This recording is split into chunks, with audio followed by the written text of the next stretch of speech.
بس عقل سے کام لینے والا اگر صحابی بھی ہو، بات سمجھنا، حدیث کے مقابلے میں، قرآن مجید کی آیت کے مقابلے میں اگر عقل سے کام لینے والا صحابی بھی کیوں نہ ہو، اس کا بھی عمل اللہ تعالیٰ کے ہاں قابل قبول نہیں۔ حضرت علی رضی اللہ تعالی عنہ نے کہا تھا،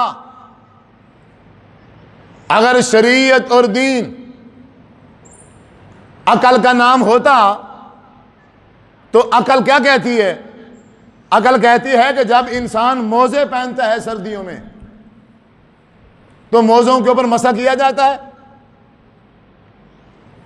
موزوں کے اوپر سے مسح کیا جاتا ہے، حالانکہ گندگی جو ہے وہ پاؤں کے نیچے سے لگتی ہے، جہاں گندگی لگتی ہے مسح وہاں بنتا ہے۔ لیکن حضرت علی رضی اللہ تعالیٰ عنہ نے کہا تھا، کیونکہ دین عقل کا نام نہیں ہے، دین کسی کی سوچ اور رائے کا نام نہیں ہے، دین تو صرف شریعت محمدیہ صلی اللہ علیہ وسلم کا نام ہے۔ عقل جو مرضی سوچے، حضور نے کہا ہے مسح پاؤں کے اوپر سے ہوگا نہ کہ نیچے سے ہوگا، تو اب دین اور شریعت یہی ہے۔ ہم میں سے کوئی بندہ بھی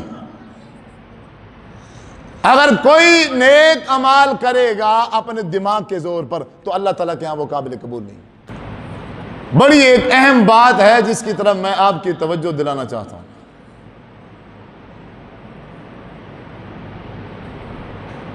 اگر آپ میں سے کوئی میرا بھائی، کیونکہ میں نہیں جانتا آپ کون ہو، کس عقیدے سے تعلق رکھتے ہو، میں پہلی دفعہ آیا ہوں، مجھے اتنا تعارف نہیں، اگر تعصب کی اینک اتار کے بیٹھے گا تو بات سمجھ آ جائے گی، ورنہ نہیں ہے۔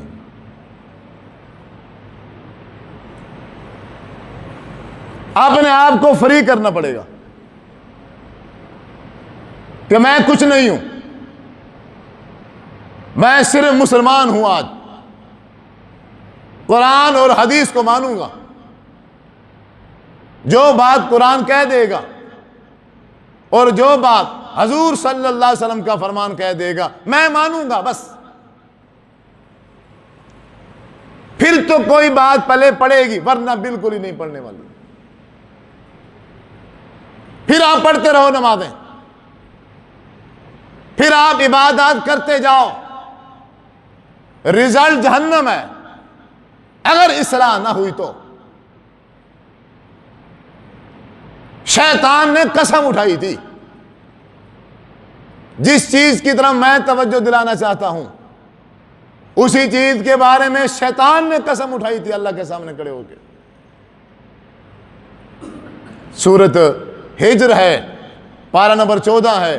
اللہ تبارک و تعالی نے شیطان سے پوچھا، جب میں نے کہا حضرت آدم کو سجدہ کرو پھر تو نے سجدہ کیوں نہیں کیا؟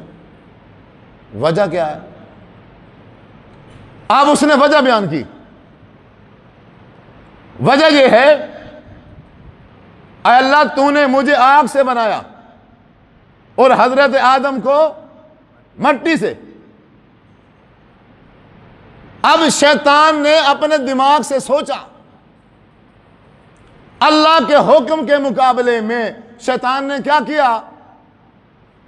اپنے دماغ کو رب کے حکم پر مقدم رکھا۔ اللہ نے آرڈر کر دیا تھا آدم کو سجدہ کرنے کا، فرشتے سارے جھک گئے اور شیطان رک گیا۔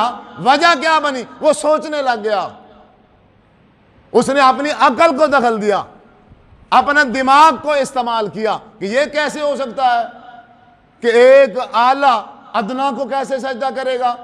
حق آدم کا بنتا ہے وہ مجھے سجدہ کرے، کیوں؟ میں آگ سے بنا ہوں، آگ اوپر جاتی ہے، مٹی نیچے آتی ہے، میرا مقام زیادہ ہے، میرا مرتبہ زیادہ ہے، میری فضیلت زیادہ ہے، حق تو یہ بنتا ہے آدم مجھے سجدہ کرتا نہ کہ میں آدم کو سجدہ کروں۔ اے اللہ میں نے آدم کو اس لیے سجدہ ہی نہیں کیا۔ اللہ تبارک و تعالیٰ نے شاہ فرمایا، اے شیطان میرا آرڈر تھا، میرا حکم تھا، اب میرے آرڈر کے آ جانے کے بعد میرے حکم کے آ جانے کے بعد پھر عقل کو استعمال نہیں کرنا تھا. اب تو گمراہ ہو گیا، اب تو شیطان ہے، اب تو لعنتی ہے، اب ساری زندگی تیرے اوپر لعنتیں بسیں گی.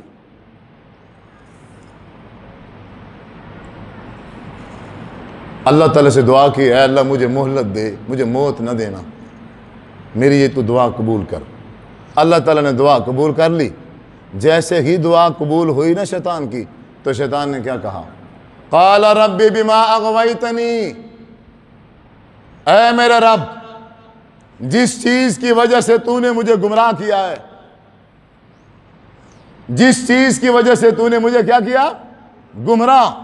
لَأُزَيِّنَنَّ لَهُمْ، میں وہی چیز ان آدم کے بیٹوں کے سامنے خوبصورت بنا کے پیش کروں گا. تیرا آرڈر آئے گا، تیرے انبیاء آئیں گے، تیری آسمان سے کتابیں اتریں گی، لیکن تیری ساری کتابوں کے سامنے، تیرے تمام انبیاء کے سامنے میں ایک رائے رکھ دوں گا. میں ایک بات ان انسانوں کے دماغ میں بٹھا دوں گا، بھائی دیکھو تم بڑے سمجھدار ہو، تم بڑے ذہین ہو، اللہ تعالیٰ نے تمہیں عقل عطا کی ہے. یہ عقل کس لیے ہے؟ سوچو، اگر یہ اللہ کی آیت تمہارے دماغ کے مطابق ہے تو مانو، اگر یہ حضور کا فرمان تمہاری عقل کے مطابق تمہاری عقل میں آتا ہے، دماغ اس کو سمجھتا ہے تو سمجھو. اگر دماغ نہیں مانتا، عقل نہیں مانتی، تو پھر اس بات کو ماننے کی ضرورت ہی نہیں. ہم ایک ہیں؟ کہاں ایک ہیں؟ ہم وہابی ہیں، ہم بریلوی ہیں، ہم دیوبندی ہیں، ہم شیعہ ہیں، ہم مرزائی ہیں، ہم یہودی ہیں، ہم عیسائی ہیں. انسانوں کی بات ہو رہی ہے. انسان کتنی قسموں میں ہے؟ جب اللہ ایک ہے، جب یہ قرآن مجید کتاب ایک ہے، تو پھر ہم ایک کیوں نہیں ہیں؟ اس کی وجہ وہی ہے جو شیطان، جس وجہ سے شیطان گمراہ ہوا تھا وہی وجہ ہے. اسی وجہ سے آج ہم اس کتاب اللہ سے دور ہیں. ہم اپنا عقل استعمال کرتے ہیں. نہیں نہیں نہیں نہیں، یہ بات یوں نہیں ہونی چاہیے، یہ بات یوں ہونی چاہیے. بھئی تو صاحب شریعت ہے، میں شریعت بناؤں گا. جو بات مجھے سمجھ آئے گی، جو بات میرا ذہن کہے گا، وہی دین ہوگا. جس کا مطلب تو پھر صاحب یہی ہے کہ میں خود شریعت بنانا چاہتا ہوں. جب ہمارے نبی آ گئے، قرآن مجید آ گیا، اب ہمیں اور کسی چیز کی ضرورت ہے؟ ایک مسلمان کے ایمان کا تقاضا یہ ہے، جب اللہ کی کتاب آ جائے اور حضور کا فرمان آ جائے، پھر بندہ وہاں کیا کرے؟ سمعنا واطعنا، فوراً یہ کہے میں نے سن لیا، اب میں انشاءاللہ کوشش کروں گا اس پر عمل کرنے. آپ صلی اللہ علیہ وسلم آپ تشریف فرما ہیں. ایک صحابی ہے، انہوں نے آ کے آپ صلی اللہ علیہ وسلم کو سلام کی. سلام کرنے کے بعد عرض کی، یا رسول اللہ صلی اللہ علیہ وسلم آپ نے مجھے پہچانا؟ فرمایا نہیں، میں نے آپ کو نہیں پہچانا، آپ کون ہو؟ کہا 1 سال پہلے میں آیا تھا اور میری جسامت اس طرح تھی. میں پچھلے سال آیا تھا اور میری جسامت اتنی تھی، میں بڑا موٹا تازہ تھا. آپ نے کہا اچھا اچھا اچھا اچھا اچھا اچھا وہ ہو. یہ آپ کی صحت کو کیا ہوا ہے؟ آپ تو ماشاءاللہ بڑے ہیلدی تھے، صحت مند تھے، یہ کیا کیا آپ نے؟ کہنے لگے یا رسول اللہ صلی اللہ علیہ وسلم آپ فلاں جگہ پر بیٹھے تھے اور آپ درس دے رہے تھے. آپ اس درس میں آپ نے ایک حدیث بیان کی تھی. آپ نے فرمایا تھا اگر کوئی بندہ اللہ کے راستے میں اللہ کی رضا کے لیے 1 دن کا روزہ رکھے تو اللہ تبارک و تعالی اس 1 دن کے روزے کے بدلے میں اس بندے کو جہنم سے 70 سال کی مسافت کے برابر دور کر دیتا ہے. اور میں نیا مسلمان، میری ساری زندگی گناہوں میں گزری، میں نے یہ بات اپنے دل پہ بٹھا لی کہ اگر 1 روزہ رکھو 70 سال کی مسافت کے برابر بندہ جہنم سے دور ہو جاتا ہے. بس آج کے بعد میں کبھی بھی روزہ نہیں چھوڑوں گا, ساری زندگی مسلسل روزہ رکھوں گا تاکہ میں جہنم سے بالکل کیا ہو جاؤں, دور. عقل استعمال ہو رہی ہے اور صحیح سوچا جا رہا ہے. جہنم سے بچاؤ کا ایک ذریعہ بنایا جا رہا ہے اپنی عقل سے. اگر ایسے کرنا ہی تھا, اس صحابی کا حق بنتا تھا اسی وقت فوراً آپ صلی اللہ علیہ وسلم سے پوچھ لیتا, آپ صلی اللہ علیہ وسلم سے کہہ دیتا کہ اب میرے ذہن میں یہ بات آ گئی ہے, اب میں ایسا کرنا چاہتا ہوں, کیا میں ایسے کر سکتا ہوں یا نہیں کر سکتا. پوچھ لیتا تو صحیح رہتا, لیکن نہ پوچھا. جو بات دماغ میں آئی, جیسے اس کے ذہن نے اس سے کہا, اسی بندے نے اسی دن سے روزہ رکھنے شروع کیے. سارا سال روزے رکھے مسلسل, ایک دن بھی غیر حاضری نہیں کی. اس کی وجہ کیا ہوئی, ساری کی ساری صحت ختم ہو گئی, ہڈیوں کا ڈھانچہ بچ گیا. جب آپ صلی اللہ علیہ وسلم نے اس سے یہ سنا, آپ ناراض ہو گئے, آپ کے چہرے کا رنگ غصے کی وجہ سے تبدیل ہو گیا. آپ نے کہا آپ نے سارا سال روزے رکھے, کس سے پوچھ کے رکھے روزے؟ شریعت محمدیہ میں کوئی بندہ مسلسل روزے نہیں رکھ سکتا. اسلام میں مسلسل روزے رکھنا منع ہے. ہاں اس حد تک اجازت ہے کہ ایک دن روزہ رکھو اور ایک دن افطار کر دو. یہ مسلسل تم نے روزے رکھے ہیں, تم نے اللہ کے نبی صلی اللہ علیہ وسلم کے طریقے کی نافرمانی کی ہے. یہ سارا سال کے رکھے ہوئے روزے تجھے کوئی فائدہ نہیں دے گا, بلکہ الٹا تیری ساری کی ساری صحت بھی ختم ہوگی. عمل کرنے والا صحابی ہے, سارا سال روزے. ان سارا سال رکھے ہوئے روزوں کا صحابی کو کوئی فائدہ کیوں؟ وہ سنت کے خلاف تھی اور اپنی عقل کو استعمال کر کے وہ عمل کیا ہوا تھا. میرا دماغ, میری عقل جتنا مرضی اچھا سوچے, مجھے وہ اعمال جتنا مرضی خوبصورت لگ رہا ہو, اگر اس کی بنیاد, اگر اس کی دلیل قرآن اور حدیث میں نہیں ہے, وہ عمل جہنم کا ایندھن تو بن سکتا ہے, کبھی جنت میں جنت میں جانے کا ذریعہ نہیں بن سکتا. آپ صلی اللہ علیہ وسلم گھر میں موجود نہیں ہیں. 3 صحابی ہے. امی عائشہ صدیقہ رضی اللہ تعالی عنہا سے حضور کی عبادات کے بارے میں پوچھا, آپ رات کو عبادت کیسے کرتے ہیں؟ چند سوال کیے, میں مختصر کرنا چاہتا ہوں. چند سوال کیے, چند سوال کرنے کے بعد ایک ان میں سے کہنے لگا, اچھا حضور نے شادیاں کی ہیں, میں تو کبھی شادی نہیں کروں گا.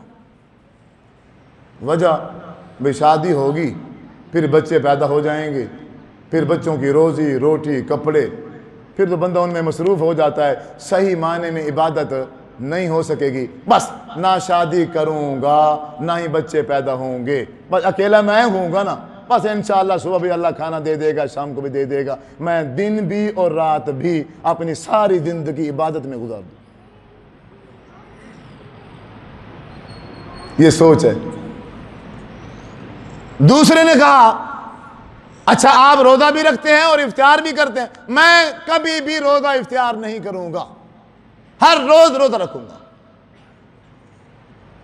تیسرے نے کہا, اچھا آپ رات کو سوتے بھی ہیں اور کچھ حصہ کھڑے ہو کے تہجد بھی پڑھتے ہیں, بس میں تو ایسا کروں گا. وہ تو حضور ہے, آپ تو گناہوں سے پاک ہیں, آپ کی تو اگر تھوڑی بہت کمی کوتاہی تھی بھی تھی, وہ تو اللہ تعالیٰ نے معاف کر دی ہے. لِيَغْفِرَ لَكَ اللَّهُ مَا تَقَدَّمَ مِن ذَنبِكَ وَمَا تَأَخَّرَ. آپ تو آپ ہیں, ہم تو گناہگار ہیں, خطا کار ہیں, وہ تو حضور ہیں جو رات کو سو جاتے ہیں. بس آج کے بعد ساری رات جاگ کر میں نماز تہجد پڑھوں. یہ بات کہہ کے چلے گئے. حضور آئے, حضور کو بتایا گیا, آپ نے صحابی کو بھیجا, جاؤ ان کو واپس بلا کے لے آؤ. آپ ناراض ہوئے, آپ نے کہا ہاں بھائی شادی کیوں نہیں کرو گے؟ جبکہ میں محمد صلی اللہ علیہ وسلم نے شادی کی ہے، شادی کرنا میری سنت ہے۔ جب میں نے شادی کی ہے، تم شادی نہ کر کے نبی سے آگے نکلنا چاہتے ہو؟ ہاں بھئی رات کو کیوں نہیں سو گے؟ جب میں نبی ہو کے رات کو سویا ہوں، رات کو سونا میری سنت ہے، تم رات کو نہ سو کے مجھ سے آگے نکلنا چاہتے ہو؟ جب میں نے روزہ رکھا بھی ہے اور روزہ نہیں بھی رکھا، چھوڑا بھی ہے، اور تم مسلسل روزے رکھ کے اپنے نبی سے آگے نکلنا چاہتے ہو، سن لو، جو بندہ بھی اپنے نبی کے طریقے کو چھوڑ کر اپنی عقل کو استعمال کرے گا، اپنا طریقہ ایک نیا ایجاد کر کے اس پر عمل کرے گا، وہ انسان گمراہ ہو سکتا ہے۔ اس عمل کے کرنے سے وہ جہنم میں تو جا سکتا ہے، کبھی جنت نہیں جا سکتا۔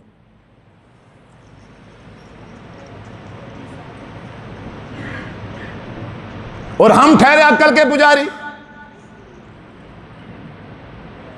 ہم تو شخصیت پرست ہیں۔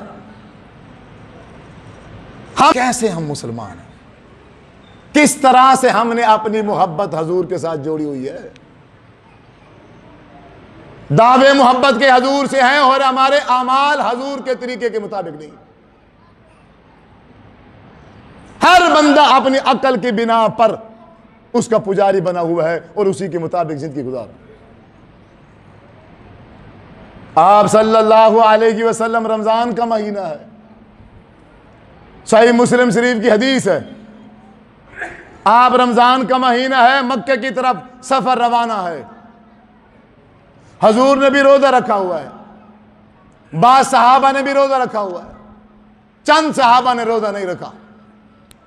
جب مقام قرا پر پہنچے، نماز عصر کا وقت ہو گیا، آپ صلی اللہ علیہ وسلم کو بتایا گیا، اے محبوب، جن صحابہ نے روزہ رکھا ہوا ہے ان صحابہ اکرام میں کچھ صحابہ ایسے ہیں جن بیچاروں کی حالت بڑی تشویشناک ہے کہ وہ روزہ برداشت کرنے کے قابل نہیں ہے۔ گرمی کا سفر ہے، بڑا لمبا سفر ہے، ان کی طبیعت خراب ہو گئی ہے، اب وہ مزید روزے کو مغرب تک برداشت نہیں کر سکتے۔ آپ مہربانی فرمائیے۔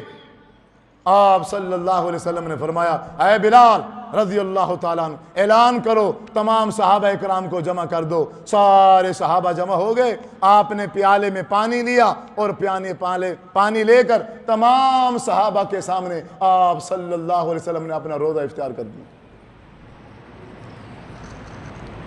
اور حکم ارشاد فرمایا، اے صحابہ تم بھی اپنا روزہ کیا کر دو؟ افطار کر دو۔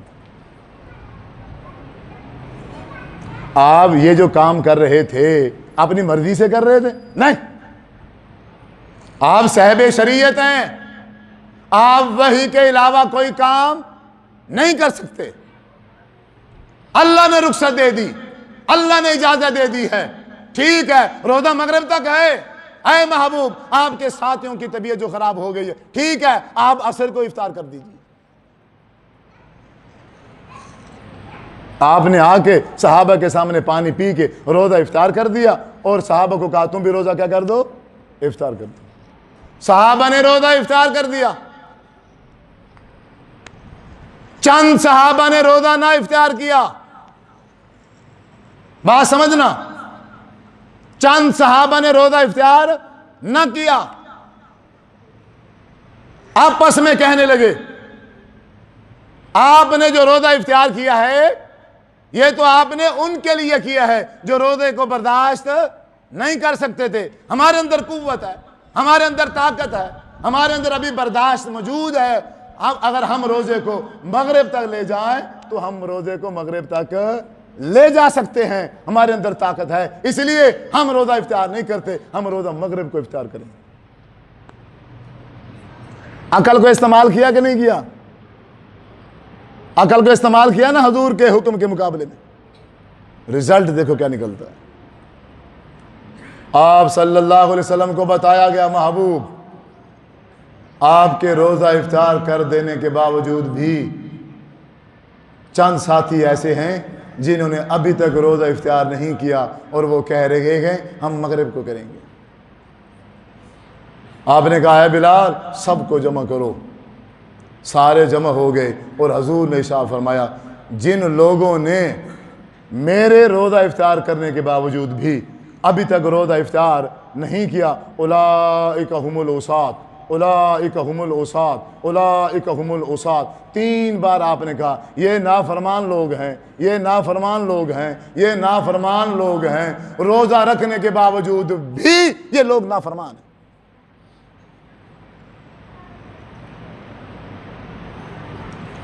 روزہ نہیں ہے، اگر حضور کی شریعت نہیں ہے، اپنی عقل کے بنا پہ رکھا ہوا ہے، وہ روزہ نہیں ہے۔ نظر مان لی ہے اپنے دماغ کے مطابق، لیکن شریعت نے اس نظر کی اجازت نہیں دی، وہ نظر نہیں ہے۔ آپ لاکھوں کروڑوں خرچ کر لو، وہ جہنم میں جانے کا ذریعہ تو بنے گا، جنت نہیں جانے کا دے گا۔ اگر ہر انسان نے اپنی مرضی کرنی ہے، اپنے عقل کو استعمال کرنا ہے، تو پھر حضور کو کس لیے بھیجا گیا؟ پھر یہ کتاب کے اترنے کا مقصد،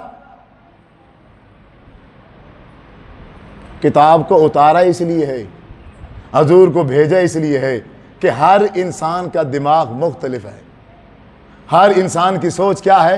الگ الگ ہے۔ اگر ہر بندہ اپنی سوچ کے مطابق چلنے لگ جائے، ہر بندے کی پسند اپنی ہے، ہر بندے کی ناپسند اپنی ہے، اگر اسی طرح لوگ اپنے دماغوں اور عقلوں کے پیچھے چلیں گے تو یہ تو مختلف ہو جائیں گے، یہ تو جدا ہو جائیں گے، ان میں اجتماعیت ختم ہو جائے گی۔ اگر ان کے اندر اجتماعیت پیدا کرنی ہے، اگر ان کو ایک جگہ پر جمع کرنا ہے، اگر ان کو اللہ اکبر ایک پلیٹ فارم میں متفق کرنا ہے، تو اس کا واحد طریقہ یہ ہے کہ جتنے بھی انسان ہیں، جتنے بھی مسلمان ہیں، سارے کے سارے اپنا ایمان قرآن پہ لے آئیں، اپنے اعمال بھی قرآن کے مطابق کر لیں، اپنا ایمان رسول اللہ صلی اللہ علیہ وسلم کی حدیث پہ لے آئیں، اور اپنے اعمال رسول اللہ صلی اللہ علیہ وسلم کی حدیث کے مطابق کر لیں، تو سارے کے سارے متفق ہو جائیں گے، صرف مسلمان ہوں گے۔ یہ وہابی بریلوی دیوبندی ساری کی ساری ختم ہو جائے گی۔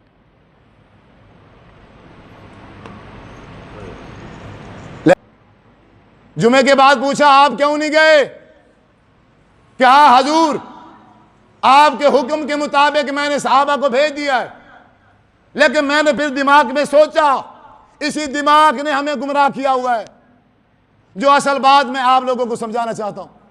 پھر میں نے اپنے دماغ سے سوچا کہ شاید میری زندگی کا آخری جمعہ ہو، کیوں نہ میں اپنی زندگی کا آخری جمعہ حضور کے پیچھے پڑھ لوں۔ سواری تیز ہے، سواری میرے پاس تیز ہے، اگر میں جمعے کے بعد ہی جاؤں گا تو اپنے ساتھیوں کو مل جاؤں گا، غزوے میں بھی شریک ہو جاؤں گا، حضور کے پیچھے بھی جمعہ پڑھ لوں گا، ڈبل ثواب کما لوں گا، ڈبل۔ اچھی سوچ ہے، سوچ کیا ہے؟ اچھی ہے۔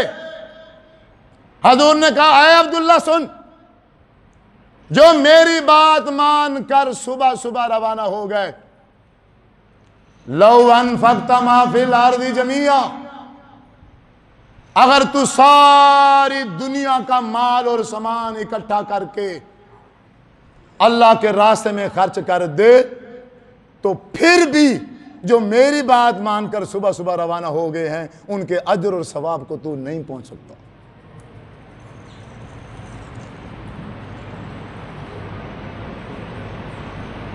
شیطان کرا رہا ہے یہ سب کچھ۔ اللہ تعالیٰ نے وارننگ دی ہوئی ہے قرآن مجید کے اندر، آمنوا بما نزلنا مصدقا لما معکم من قبل ان نطمس وجوہا فنردها على ادبارها او نلعنهم كما لعنا اصحاب السبت۔ ٹائم ہے، قرآن کو مان لو۔ اللہ دھمکی دے رہے، ابھی وقت ہے، قرآن کی طرف لوٹاؤ، ابھی وقت ہے، اپنے نبی کی حدیث کو، اپنے نبی کے طریقے کو، سنت کو سینے سے لگاؤ، ورنہ کیا ہوگا؟ من قبل ان نطمس وجوہا، تمہارے چہرے مسخ کر دیں گے ہم، اللہ کہتا ہے، فَنَرُدَّهَا عَلَىٰ أَدْبَارِهَا، یا پھر ہم ایسا کر دیں گے، یہ جو تمہارا منہ ہے نا، منہ، ہم اس کو گدی کی طرف پھیر دیں گے، یہ گدی آگے کر دیں گے اور اس منہ کو پیچھے کر دیں گے، یا پھر او نلعنہم کما لعنا اصحاب السبت، ہفتے والے دن ان بنی اسرائیلیوں نے جو اللہ کی نافرمانی کی تھی، جس طرح ہم نے ان پر لعنت کی تھی، پھر ہم تم پر بھی اسی طرح لعنت کر دیں گے۔ کیا لعنت کی تھی؟ اللہ نے ان کو بندر کی شکل میں ان کی شکلیں تبدیل کر دی۔ کچھ تو ہم اپنے آپ پر ترس کھائیں، کچھ تو ہم اپنی اس خوبصورت جوانی کو دیکھیں، اس خوبصورت وجود کو۔ کیوں ہم اس خوبصورت وجود کو جہنم کا ایندھن بنا رہے ہیں؟ اس میں ہر چیز کیا ہے کہ میرا ہر عمل میرے نبی کے طریقے کے مطابق ہو جائے، سبحان۔ اور مجھے کیا چاہیے؟ اور کچھ بننے کی ضرورت نہیں ہے، واللہ کچھ بننے کی ضرورت نہیں۔ صرف سیدھے سادے اگر ہم مسلمان بن جائیں نا، سیدھے جنت میں چلے جائیں، تو اس کا واحد طریقہ ہے، اس کا واحد طریقہ ہے، اپنی عقل کو دخل نہ دیں۔ یہ اللہ نے قرآن نازل کر دیا ہے، آپ کوشش کریں اس کو ترجمے سے پڑھنے کی کوشش کریں۔ اگر آپ نے نماز کا طریقہ دیکھنا ہے، اگر آپ نے وضو کا طریقہ دیکھنا ہے، اگر آپ نے کوئی بھی عبادت ہے، کوئی بھی چھوٹے سا چھوٹا عمل، بڑے سا بڑا عمل اگر آپ نے چیک کرنا ہے، حدیث رسول موجود ہے، حدیث رسول موجود ہے۔ اگر آپ حدیث کا مطالعہ نہیں کرو گے، آپ کہو گے یہ جو عدنان ساجد کہہ رہا ہے یہ ٹھیک ہے، یہ سچ ہے، کبھی بھی آپ ہدایت پر نہیں آ سکو گے۔ یہ گناہگار ہے، انسان ہے، اور ہم مولویوں کی مجبوری ہے، ہم نے جماعتیں اور فرقے اٹینڈ کر رکھے ہیں، ہمارے پوری اپنی ذاتی ضروریات بھی ہیں، اپنے ذاتی مطالب ہیں، اپنے ذاتی مسائل ہیں۔ اگر آپ ہم پر ہی ٹھک کر کھڑے رہو گے تو پھر ہدایت ممکن نہیں ہے۔ ہدایت صرف قرآن سے ملے گی، ہدایت صرف محمد الرسول اللہ صلی اللہ علیہ وسلم کے فرمان سے ملے گی، اور آج وہ خود پڑھنا پڑے گا۔ خود پڑھو گے تو صراط مستقیم ممکن ہے، خود نہیں پڑھو گے، اپنی آنکھوں سے اگر اس کا مطالعہ نہیں کرو گے تو ممکن ہی نہیں ہے آج۔ واللہ ایک بھائی ہونے کی حیثیت سے میں آپ کو صحیح ایک مشورہ دے رہا ہوں، آپ بالکل نیوٹرل ہو جائیں، ان تمام سے بالکل ہٹ جائیں۔ ایک بار نیوٹرل ہو کے اپنی عبادت کو حدیث کے ذریعے سے چیک تو کریں، پھر دیکھیں کیا ہوتا ہے۔ کوشش کریں گے یا نہیں کریں گے؟ اپنے اعمال کو اپنے نبی کے طریقے کے مطابق کرنے کی کوشش کریں گے یا نہیں کریں گے؟ یا جس پر کھڑے ہیں وہیں مرنے کی ارادہ رکھا ہوا ہے؟ میرے بھائیوں، ضد چھوڑ دیں، بالکل مخلص ہو جائیں، کم از کم اپنی وجود کے ساتھ تو مخلص ہو جائیں۔ اگر آج اپنے وجود کے ساتھ مخلص نہ ہوئے تو کل قیامت کے دن یہ وجود بھی ہمارے خلاف ہو جائے گی۔ اللہ تعالیٰ سے دعا ہے اللہ رب العزت ہم سب کو عمل کرنے کی توفیق عطا فرمائے۔